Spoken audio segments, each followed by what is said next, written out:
আসসালামু আলাইকুম, সবাই ভালো আছেন? এই যে এখানে আমি একটা ডিম ভেঙে নিয়েছি। এখানে আমি 1 কাপ চিনি দিয়ে দেবো। আর আমি ডিপ ফ্রিজে তাল ছিল, তালটা দিয়ে কী বানাবো সেটাই ভাবছিলাম। তো একটা বুদ্ধি বের হলো বাচ্চাদের জন্য কী বানাবো। তালটা বের করে নিলাম, তালটা ভালোভাবে ছুটে নিয়ে এখানে আমি ভ্যানিলা এসেন্স দিয়ে দিয়েছি। এটা সেন্ট হবে, তাই ডিমের গন্ধটা লাগবে না তাহলে। আর এখানে পরিমাণ মতো আমি তাল দিয়ে দেবো। আর যে যেমন মিষ্টি খাবে সেমন মিষ্টি দিতে হবে। দিয়ে চাউলের আটা, গমের আটা এর ভেতরে দিয়ে দিতে হবে। তার আগে এটা ভালো করে মিক্সড করে নিতে হবে, চিনি না গলা পর্যন্ত। এটাকে ভালো করে ফেটে নিতে হবে। তারপরে আমি চাউলের আটা আর গমের আটা এর ভিতরে দিয়ে দিব পরিমাণ মতো, দিয়ে ভালো করে মাখিয়ে নিব। যারা যারা আমার চ্যানেলকে ফলো করেননি অবশ্যই ঝটপট ফলো করে দেবেন, লাইক শেয়ার কমেন্ট করতে ভুলবেন না। সবাই পাশে থাকবেন সবসময়। এমনি করে আমি ব্রাশ করে নিলাম কড়াইয়ে। তারপরে এমন করে ব্যাটারটা দিয়ে কিছুটা হাত দিয়ে মেল করে নিব। আপনারা চাইলে চামচ দিয়ে সুন্দর করে মেল করে নিতে পারেন।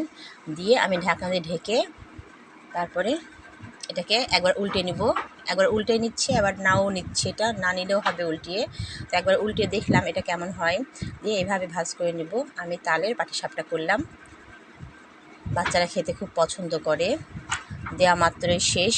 এই যে বাচ্চাদেরকে দিতে যাচ্ছি, আর চুলাতে আবারও করছি পাটিসাপটা। এইভাবে এমন করে ভাজ করে নিতে হবে, অনেকটা গরম। এই যে আমার হয়ে গেছে তালের পাটিসাপটা, সকাল সকালকার নাস্তা। সবাই ভালো থাকবেন, আল্লাহ হাফেজ।